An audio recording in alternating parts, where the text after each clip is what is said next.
심근염은 심장을 구성하는 가장 중요한 성분인 심장 근육에 염증이 생기는 것을 말하고, 심낭염은 심장을 둘러싸는 아주 얇은 막인 심낭에 염증이 생기는 질환을 말합니다. 심낭염과 심근염은 각각 발생할 수도 있지만은 심낭, 심근염의 형태로 동시에 발생하기도 합니다. 일반적으로 심낭염과 심근염은 증상이 있기 1 내지 2주 전에 상기도 감염 후에 이 상기도 감염을 일으킨 바이러스에 대한 면역 반응으로 나타나는 경우가 많고요. 그 외에도 자가 면역 질환이라든가 독소, 그리고 또 다른 약물과 연관돼서 발생하기도 합니다.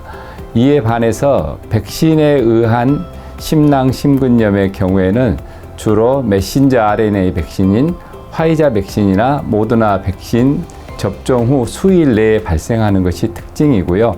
젊은 연령에서 여성보다는 남성에서 잘 발생하고 1차 접종보다는 2차 접종에서 더 흔히 발생하는 것으로 보고되고 있습니다. 심낭염은 특징적인 흉통을 가지고 의심할 수가 있습니다.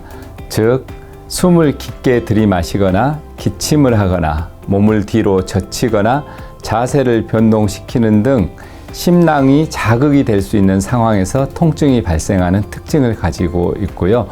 메신저 RNA 백신 후에 수일 내에 병원에 환자가 이러한 증상으로 내원을 한다면은 반드시 심낭염의 발생 여부를 평가하셔야 됩니다.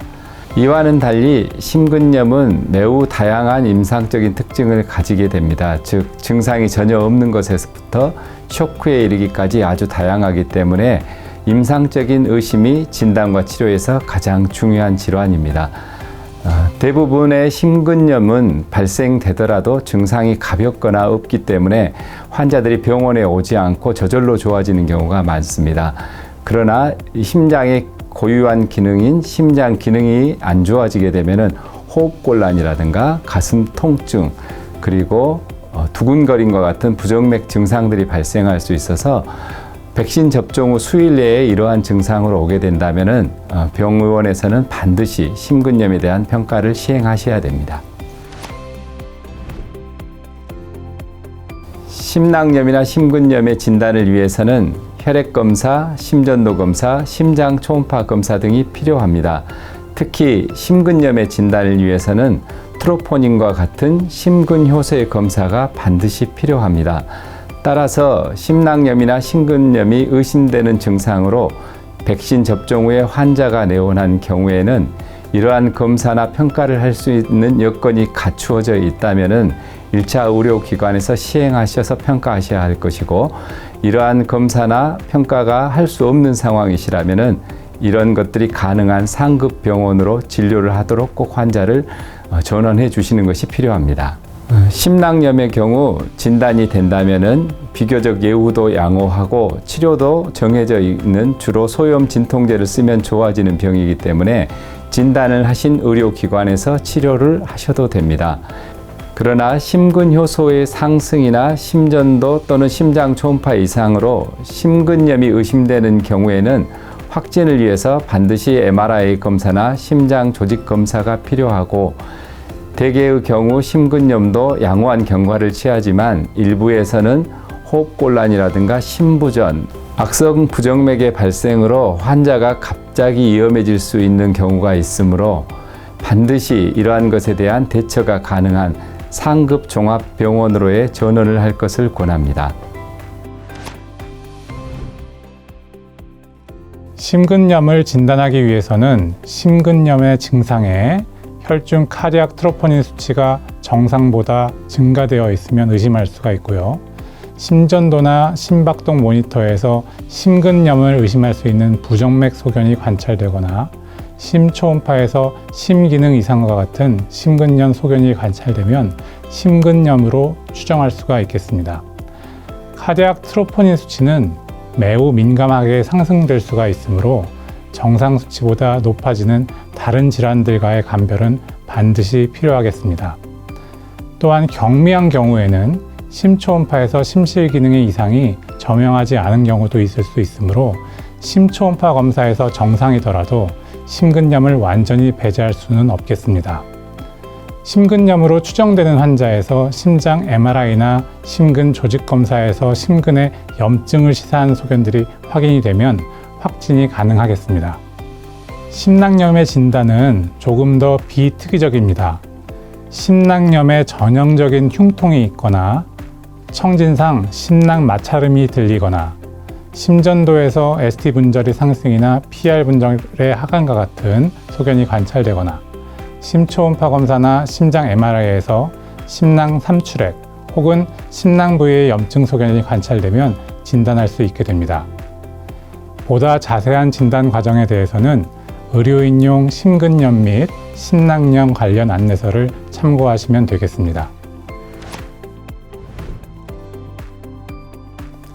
심근염의 치료는 환자의 증상 및 상태에 대한 치료라고 생각하시면 되겠습니다. 경증인 경우는 대부분 자연적으로 호전되지만 심실 기능이 저하되어 있어 심부전 증상이 동반되면 심부전에 대한 입원 치료가 필요하게 됩니다.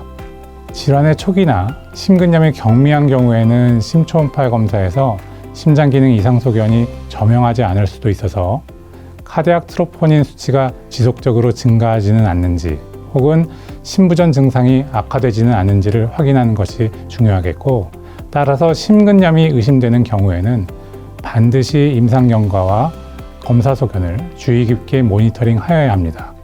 드물기는 하지만 악성 심실 부정맥이 동반되거나 전격성 심근염으로 진행되는 경우에는 환자의 상태가 급격하게 악화되어 환자를 잃을 수도 있기 때문에 에크모와 같은 기계 보조요법이 가능한 병원으로 신속하게 전원해서 심장 기능이 호전될 때까지 환자의 생명을 유지할 수 있도록 하는 것이 가장 중요하겠습니다.